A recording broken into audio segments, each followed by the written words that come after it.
Բարի երեկո հարգելի հետևորդներ, Արմաթ մեդիայի եթերում հարցազրույցն է, զրուցակիցս այսօր ուժեղ Հայաստան կուսակցության պատգամավորի թեկնածու Արեգա Հովսեփյանն է։ Բարի երեկո Տիկին Հովսեփյան։ Բարև ձեզ։ Շնորհակալ եմ հրավերն ընդունելու համար։ Ես եմ շնորհակալ։ Տիկին Հովսեփյան, քարոզարշավը մոտենում է ավարտին, բնականաբար քաղաքական ուժերը սոցիոլոգիական հարցումներից անդին արդեն ունեք հստակ պատկերացում, թե մեր ժողովրդին, մեր հասարակությանը առաջնային ինչ խնդիրներ են լուծում, հետևապես այդ մարդիկ ձեր առաջարկած լուծումների հետևից կգան թե ոչ, այս առումով ինչպիսի պատկեր եք արձանագրել։ Մենք այն եզակի ուժն ենք, որը որ յուրաքանչյուր մարզի համար ունի առանձին մշակված ծրագիր։ Մենք գրեթե յուրաքանչյուր քաղաքի համար Հայաստանում ունենք առանձին մշակված ծրագիր եւ ընդհանուր այս ամենի համագումարում մենք ունենք Հայաստանի զարգացման հստակ տեսլականը, որը որ հիմնվում է հստակ թվերի վրա։ Պարոն Նարեկ Կարապետյանը հաճախ խոսում է ամեն քաղաքի, ամեն մարզի զարգացման մեր ծրագրերից եւ յուրաքանչյուր մարզ, յուրաքանչյուր քաղաք շատ յուրահատուկ է, իր առանձնահատկություններով է եւ երբ որ մենք գնում ենք, իսկ մենք այս շրջանում դուք իրավացի եք, շատ ենք շրջում մարզերով, քաղաքներով, երբ որ մարդիկ տեսնում են, որ մենք իսկականից տեղյակ ենք հենց իրենց կոնկրետ խնդիրներից եւ մենք տալիս ենք լուծումներ, նրանք հավատում են դրան։ Մենք ոչ թե գնում ենք տրիվիալ ինչ որ խոստումներ ենք տալիս, այլ մենք գնում ենք իմանալով մարդկանց խնդիրները տալիս ենք լուծումներ եւ սա հստակ տարբերվում է մեր կուսակցության գիծը, որովհետեւ մենք մեր ծրագիրը շատ մեծ է, շատ մանրամասն է եւ մեր համապատասխան տնտեսագետները եւ այլն շատ հաճախ են խոսում այդ զարգացման տեսլականից։ Տեսեք, խոստումներ այս օրերին տալիս են նաեւ այլ կուսակցություններ, խոստումներ տալիս է նաև ԿՊԱ-ական իշխանությունը Նիկոլ Փաշինյանը, հետևապես այս երկընտրանքի առաջ կանգնած քաղաքացին ինչպես պետք է կողմնորոշվի, ինչու օրինակ պետք է քվե չտալ ԿՊ-ին եւ քվե պետք է տալ ուժեղ Հայաստանին։ Շատ պարզ պատասխան կա ձեր հարցին, որովհետև շատ կարևոր է ով է տալիս խոստումը։ Խոստումը տալիս է մի մարդ, ով որ խոստացել էր, որ ադրբեջանցիները երկու շաբաթվա ընթացքում կհեռանան Ջերմուկի տարածքից եւ մինչ օրս նրանք այնտեղ են։ Մի մարդ, որ խոստանում էր, որ ճանապարհ չի տալու Սյունիքում եւ տվել է։ Մի մարդ, որ խոստանում էր, որ Արցախի անվտանգության երաշխավորն է եւ այսօր ունենք հայաթափված Արցախ։ Մի մարդ, որ խոստանում էր, որ աղքատության մակարդակը իջնելու է, իսկ նրա օրոք միայն բարձրացել է եւ մի մարդ ում օրոք Հայաստանում ամբողջ մեր հասարակության մեջ պառակտումը գնալով ավելի է խորացել եւ դրան հակադրում ենք Սամվել Կարապետյանին, ով որ ինչ խոստացել արել է, խոստացել է կառուցել դպրոցներ, կառուցել է, խոստացել է կառուցել մանկապարտեզներ, կառուցել է։ Սա շատ կարևոր է, թե ով է խոստանում, որովհետեւ իսկապես այս ընթացքում բոլորը խոսում են, բոլորը խոստումներ են տալիս, ոչ մեկ չի գալու ինչ որ վատ ապագայի մասին խոսի, բոլորը վառ ապագայի մասին են խոսում, բայց մեր քաղաքացիները մի հատ կարևոր հարց պիտի տան ինքներն իրենց, ով է դա խոստանում։ Տեսեք, այս ընթացքում, հատկապես քարոզարշավի ընթացքում շատ են թիրախավորվում արցախցիները եւ ատելությունը արցախցիների նկատմամբ իշխանության մակարդակով շատ ավելի խորն է։ Ոչ միայն հարց է հնչում, թե ինչու արցախցիները չեն զոհվել, այլ նաև այն, թե ինչու նրանց փոխարեն հայ զինվորը պետք է գնար եւ Արցախում սահման պահեր։ Երեք մասնակցում եք հանրային հեռուստաընկերության եթերում բանավեճի։ Ըստ էության ինչ կար, որ չհասցրեցիք ասել ԿՊԱ-ական Վահագն Ալեքսանյանին, այդ աղմուկի մեջ կար մի ավելի կարևոր ու առանցքային բան, որ չհասցրեցիք ասել։ Իրականում իսկապես բովանդակային խոսակցություն չստացվեց, որովհետև ԿՊԱ-ական պատգամավորը հասնում էր այնպիսի ցածր մակարդակի, որ ես ինձ երբեք թույլ չէի տա իջնել եւ նրա հետ խոսել այդ դաշտում, բայց կարևոր է, որ գիտեք, ես կարող էի նաեւ խոսել այնտեղ կոնկրետ թվեր տալ, թե մեկ օրում քանի արցախցի է զոհվել 2023 թվականի սեպտեմբերի 19-ին, տալով վերջին մարտը, իմանալով, որ ամեն դեպքում սա իրենց վերջին մարտն է։ Նրանք գիտեին դա, բայց պարտավոր էին կանգնել, պահել, որպեսզի քաղաքացիական բնակչությունը, հատկապես գյուղերի մասին է խոսքս, կարողանային փախչեին։ Գիտեք, 20 թվականից հետո սահման այնքան էր մերձեցել բնակելի տարածքներին, որ ընդհանրապես խորություն չկար եւ ընդամենը մի մի 1-2 կիլոմետր էր, որ ադրբեջանցիները քայլելով մտնում էին գյուղերը եւ հայ զինվորը կանգնեց մինչև վերջ, մինչև որ Հայաստանի իշխանությունները հայտարարեցին, որ չեն պատրաստվում աչակցել, իրենց ասած միջամտել։ Կարող է շատ օրինակներ բերել, որ անգամ հումանիտար աղետի Ստեփանակերտից ոչ շատ հեռու այդ հրդեհը, որ բռնկվեց, ունեցանք հարյուրավոր զոհեր, 22 անհետ կորած։ Մինչ օրս այդ ընտանիքները չունեն որևէ կարգավիճակ չունեն նրանք այստեղ, հումանիտար ռազմական, չգոնե հումանիտար։ Կարող է դրա մասին էլ խոսել, բայց մի իշխանություն, որը որ ընդամենը մնալու է իշխանության մի քանի օր, նրանց արդեն այդ ամենը բացատրելը իմաստ չունի։ Ես վստահ եմ, որ հայ ժողովուրդը հունիսի 7-ին իր խոսքը ասելու է եւ հայ ժողովուրդը գնալու է այս պարակտմանը դեմ եւ գնալու է այնպես է անելու, որ այս իշխանությունների ծրագրերը չեղարկվեն, 300,000 ադրբեջանցիները չգան Հայաստան։ Տեսեք, այսօր նախ երեկվա բանավեճի հետ կապված դուք քննադատվում եք ձեր մի ձևակերպման համար, ում են պետք այդ զենքերը որ։ Ինչու այդպիսի ձևակերպում արեցիք, որը դարձավ նաև իշխանական ռոպագանդայի համար քննադատման ձեզ հերթական անգամ թիրախավորելու առիթ։ Անկախ նրանից ինչ էլ ասենք, թիրախավորվում ենք, մենք ակնհայտ պատրաստ ենք դրան, բայց թիրախավորումը մեկ այլ բան է, առողջ քննադատությունը մեկ այլ բան։ Ես հենց հիմա այլ կարող եմ կրկնել այն, ինչ որ ասել եմ, ում են պետք այն զենքերը, որոնք որ օգտագործելու քաղաքական կամք գոյություն չունի։ Ում են պետք այն զենքերը, եթե դու սպասում ես Ալիևի հրամանին դրանք օգտագործել թե չէ, եւ ում են պետք այն զենքերը, եթե 300,000 ադրբեջանցիները ոտքով գալու են հասնեն Հայաստան։ Սա պարզ իրողություններ են, որ ես ընդամենը բարձրաձայնել եմ, նրանք կարող են ցույց տալ աշխարհի ամենալավ զենքերը, կարող են ցույց տալ աշխարհի ամենավատ զենքերը, բայց այդ ամենը բացառապես ծառայում էր Նիկոլի նախընտրական քարոզչության համար, իր աթոռը պահելու համար, որովհետև Նիկոլը չի մտածում ժողովրդի անվտանգության մասին, ապացուցված փաստերով, այլ մտածում է միայն իր աթոռը պահելու մասին եւ այն ինչ որ տեղի ունեցավ ամսի 28-ին, ընդհանրապես որևէ կապ չունի ռազմական շքերթի հետ, դա նախընտրական քարոզարշավի մի հատ քայլ էր, որ նա փորձեց անել։ Երբ դուք ասում եք ում են պետք այդ զենքերը, որ եթե չկա քաղաքական կամք, նշանակում է դուք կարծում եք, որ եթե Հայաստանի Հանրապետության անվտանգությանը վտանգ սպառնա, քաղաքական կամք չի լինելու Հայաստանը պաշտպանելու, որովհետև այս դեպքում իշխանությունն ասում է Հայաստանը եւ Արցախը մի նույնականացրեք, Արցախը դե չճանաչված պետություն էր, Հայաստանը չուներ այնտեղ այն լիազորությունները, որ ունի հենց Հայաստանում։ Տիկին Սուքիասյան, մի հատ հիշենք, հա, ինչ կադրերի ենք մենք ականատես եղել այսպես կոչված սահմանազատման, սահմանագծման պրոցեսի ժամանակ, երբ որ ադրբեջանցիները ոտքով քայլելով հասնում էին մեր դիրքեր, ծեծկռտուքեր տեղի ունենում,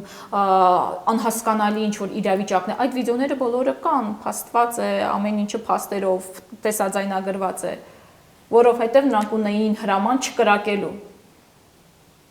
Դա Արցախի մասին չէր արդեն խոսքը։ Անկամ Արցախի համար դրանք պետք է կրակեին, բայց չեն կրակել։ Բայց եթե հիմնավորումը տալիս ենք, որ իբր դա Հայաստանի տարածք չէր, Հայաստանի համար անգամ չեն կրակել այդ զենքերը, որովհետև կար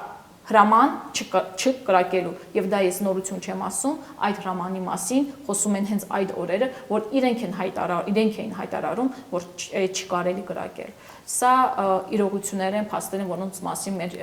քաղաքացիներին պետք է միշտ հիշեցնել։ Տեսեք, ուժեղ Հայաստանը քննադատվում է իշխանության կողմից պատերազմի խոսույթը չփակելու, պատերազմի խոսույթը չմոռանալու համար։ Ինչ կասեք այս քննադատություններին ի պատասխան։ Ուժեղ Հայաստանը չի քննադատվում պատերազմի խոսույթի համար, ուժեղ Հայաստանը քննադատվում է Արցախը չմոռանալու համար։ Իսկ դրանք տարբեր բաներ են։ Պատերազմի խոսույթը բերում են այսօր հայաստանյան իրականություն 3 անձ։ Դա Նիկոլ Փաշինյանն է, դա Իլհամ Ալիևն է եւ դա Էրդողանն է, որովհետեւ միայն նրանք են սպառնում պատերազմով, ասելով, որ եթե ես չնեմ, դա էլ նույնպես տեսաձայնագրված է, որ եթե ես չլինեմ, սեպտեմբերին պատերազմի հավանականությունը շատ մեծ է լինելու։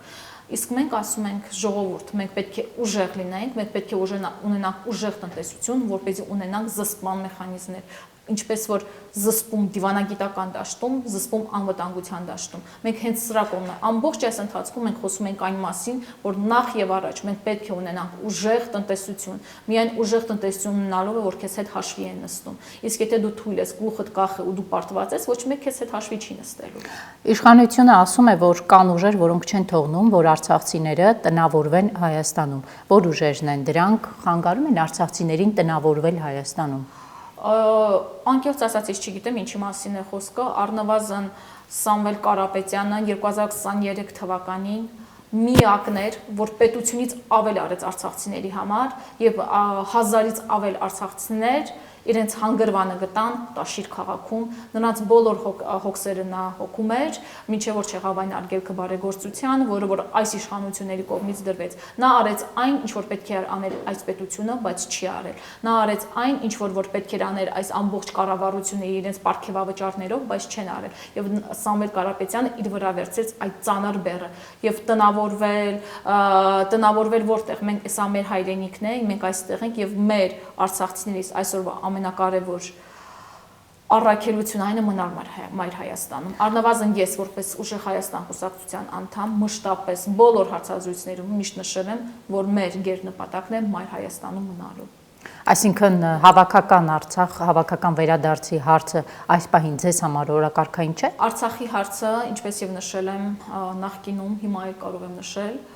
մեզ համար միշտ էլ օրակարգային է, արցախցիների հարցը միշտ էլ օրակարգային է։ Մենք ելնում ենք ստեղծված իրավիճակից։ Ոչ մեկին թող չթվա թե իրենց սիրտը ավելի շատ է ցավում Արցախի համար կամ իրենք ավելի շատ են ուզում Արցախ վերադառնալ։ Արցախը ոչ միայն իմ գաղափարական հայրենիքն է, այլ նաև իմ ֆիզիկական հայրենիքն է։ Ես այնտեղ թողել եմ շատ բաներ, բայց ես հասկանում եմ, եթե հնարավոր լիներ այնտեղ մնալու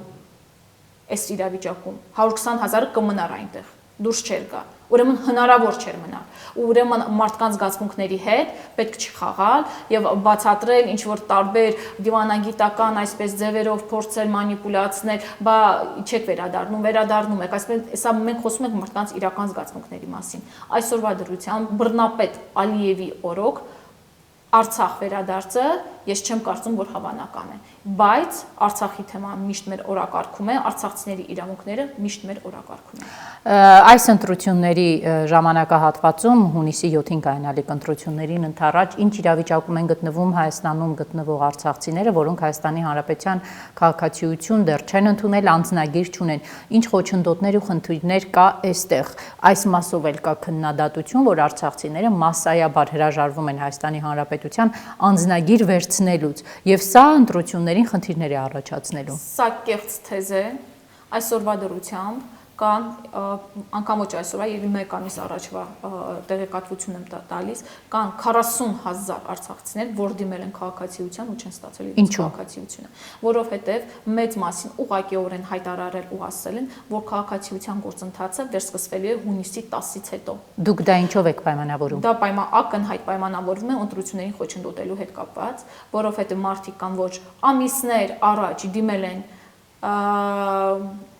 քաղաքացիություն ստանալու եւ առհասարակ եթե հիշեք հայտարարում են որ արցախցիները արագացվածն են ով են ստանալու իրենց քաղաքացիությունը ու դա պետք է լիներ առնվազն առավելագույնս 2 ամիս մարդիկ կան որ 4-ից ավել ամիս է սպասում են իրենց քաղաքացիության այսինքն դուք քաղաքական ենթատեքստ եք տեսնում թույլ չտալ մասնակցել ընտրություններին ես ակնհայտորեն եմ տեսնում այս խոչընդոտները արհեստական ստեղծելու առհասարակ առաջին իսկ օրվանից սկսած արցախցիների համար արհեստական խոչընդոտներ են ստեղծում Մայր Հայաստանում իրենց հարցերը լուծելու համար թղթաբանական սկսված մինչև վերջացրած իրենց աշխատանք գտնելու հարցերով օրինակ սա հստակ քաղաքականություն է, որը որդեգրել է այսօրվա իշխանությունը, որպեսզի արցախցիները հնարավորինս շատ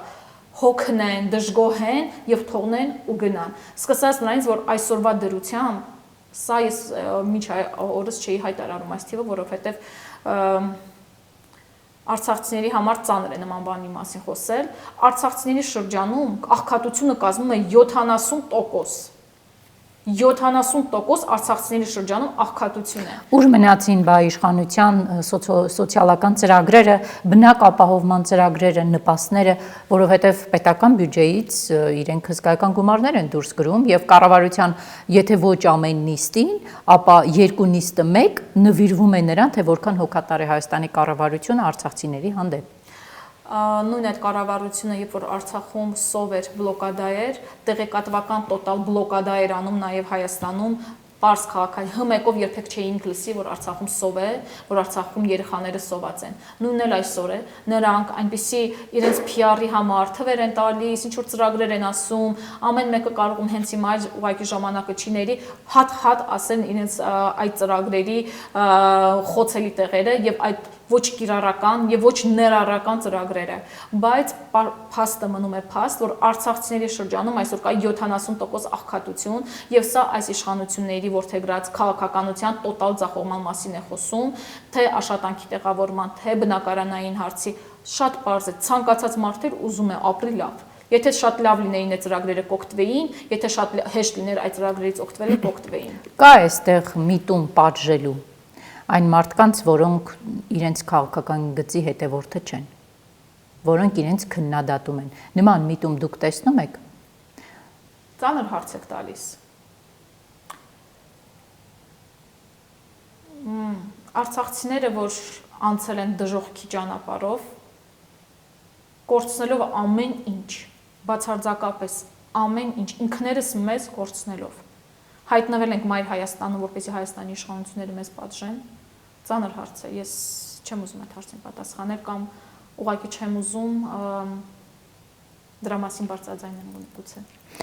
300,000 ադրբեջանցիների Հայաստանում բնակեցնելու մասով նախ այսօր Ալիևի հերթական հայտարարությունը, ասում է Զանգեզուրի միջանցքը կառուցվում է,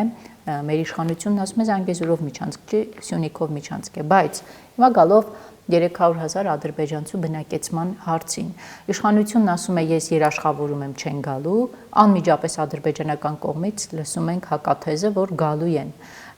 Հիկմետ Հաջիևն ասում է 300,000 ադրբեջանցի ժամանակին Հայաստանից եկել է Ադրբեջան,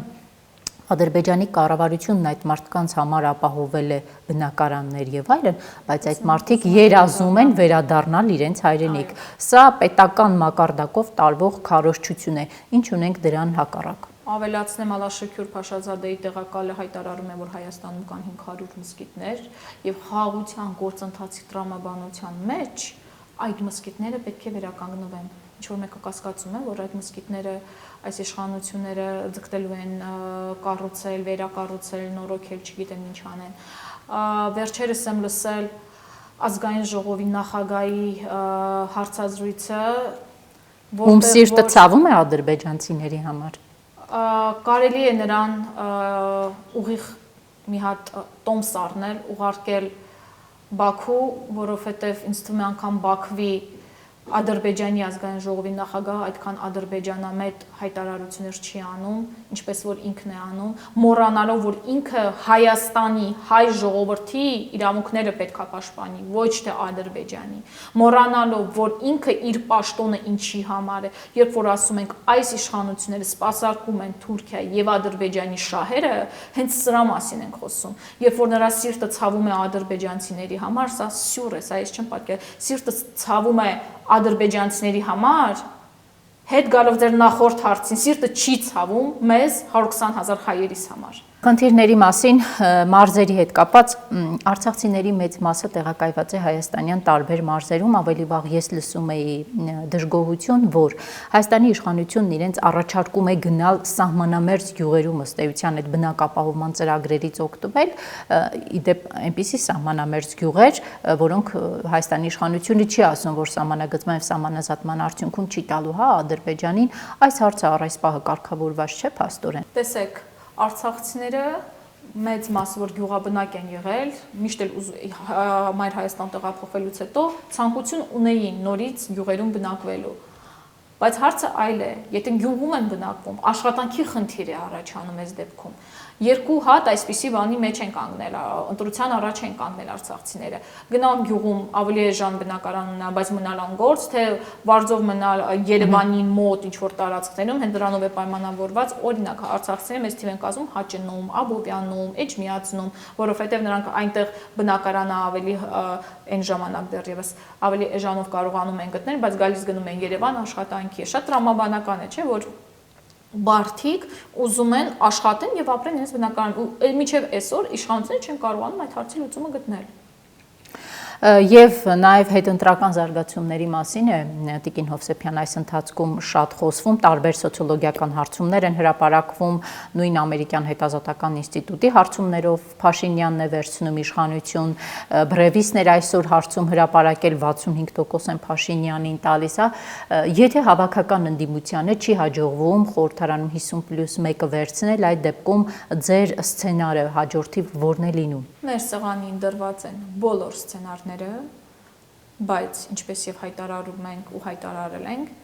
մենք այդ սոցհարցումները ու իրենց արդյունքները ընդունում ենք որպես իրողություն, որը որ ներկայացվում է տարբեր տեսակետից, տարբեր տեսադաշտերից, որոնք որ այսպես մենք հաշվի ենք առնում եւ անցնում առաջ գնալով դեպի բացարձակ հաղթանակի։ Մենք շատ ենք շփվում մարզերում մեր բնակիչների հետ, մենք տեսնում ենք, որ ժողովուրդ ուզում է փոփոխություն։ Ասֆալտ 10,000 դրամով բարձրացված թոշակը իրողություն չի փոխել։ Չեն կարող երրորդ անգամ գնալ քվե ուզել բնակչությունից նախկին մերժելով։ Երրորդ տարին է, երրորդ ընտրություններն են, որ նրանք նախկին են մերժում։ Երրորդ ընտրությունն է, որ ասֆալտ են վաճառում մեզ։ Երրորդ ընտրությունն է, որ նրանք խոստանում են, ներողություն են խնդրում, մեկ էլ խոստանում են։ Կան բաներ քաղաքականության մեջ, որոնք չեն ներվում։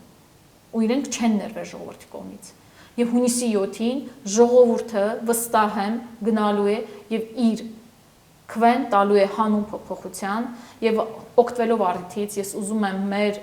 բնակչությանը դիմել, խնդրել անպայման գնալ ընտրության։ Եթե մտածում են, որ իրենք չեն գնում, իրենք որոշում չեն կայացնելու, նշանակելու է իրենք նեյտրալ են, դա այդպես չէ։ Եթե դու չես գնում ընտրության, ուղղակիորեն քո ձայնը գնում է Նիկոլին։ Եթե դու չես գնում կամ եթե գնում ես ընտրության, խզբզում ես քվեաթերթիկի վրա, դա էլ նշանակում է դու ուղղակիորեն քո ձայնը տալիս ես Նիկոլ Փաշինյան, որպեսզի այս իշխանությունները մնան։ Ինքներս մեզ չխաբենք,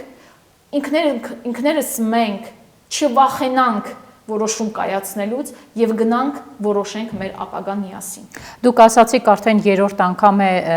նախկինների, այսպես ասած, քարոզչական թեզով այս իշխանությունը փորձում է վերընտրվել, բայց հիմա իշխանությունը այս ընտրություններին տվել է աշխարհաքաղաքական կոնտեքստ, կամ եթե ընտրում եք ընդդիմության, ուրեմն դուք դառնում եք Ռուսաստանի վասալ պետություն, ուրեմն ընտրում ենք Նիկոլ Փաշինյանին, եթե ուզում ենք ապրել խաղաղ երկրում, թեև Նիկոլ Փաշինյանը Հայաստանին եւ հայ ժողովրդին բերել է 3 պատերազմ, հազարավոր զոհեր, տարածքային կորուստներ։ Աշխարհաքաղաքական կոնտեքստը կօգնի Փաշինյանին այս ընտրություններում հաղթել։ Տեսեք, Նիկոլ Փաշինյանը կարծում է, որ այսօր հիմնական իր շեշտադրումը այսպես խաղաղությունն է, իր ասած խաղաղությունը, բայց այդ խաղաղությունը ժամանակավոր է եւ այդ խաղաղությունը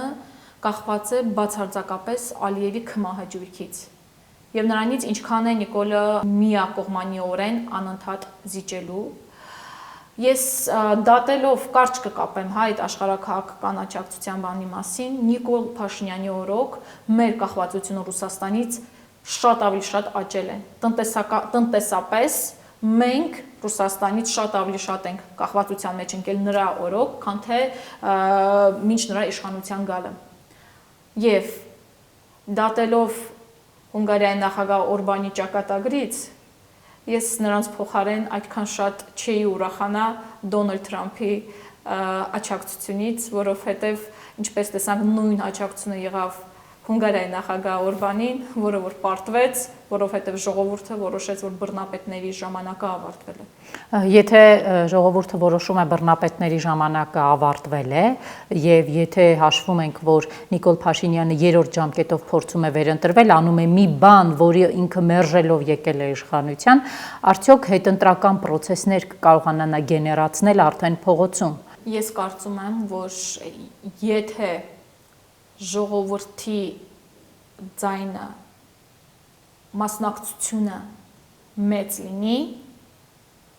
նա որևէ հետընտրական գործընթացի չի գնալու այն պարզ պատճառով, որ փողոց չի կարողանալու գեներացնել։ Պետք է ամեն ինչ անել նախ, որպեսզի կանխենք ցանկացած լարվածություն, եւ դրա միակ ճանապարհը նորից եմ կրկնում, ընտրությունների գնալն է, մեծ մասնակցություն, բարձր ցուցանիշ ունենալը մասնակցության եւ փոփոխությունների համար քվեարկելը։ Սրանք այն միջոցներն են, որոնք որ կանխելու են ցանկացած լարվածություն, որովհետեւ եթե տարբերությունը, ես այդպես եմ կարծում, լինի շատ փոքր, նա կձգտի գեներացնել փողոց, բայց եթե տարբերությունը լինի մեծ, իսկ ես հույս ունեմ, որ դա կլինի մեծ տարբերությունը, նա ուղղակի ուժ չի ունենալու այլ գործողությունների դիմելու։ Շնորհակալ եմ։ Ես եմ շնորհակալ։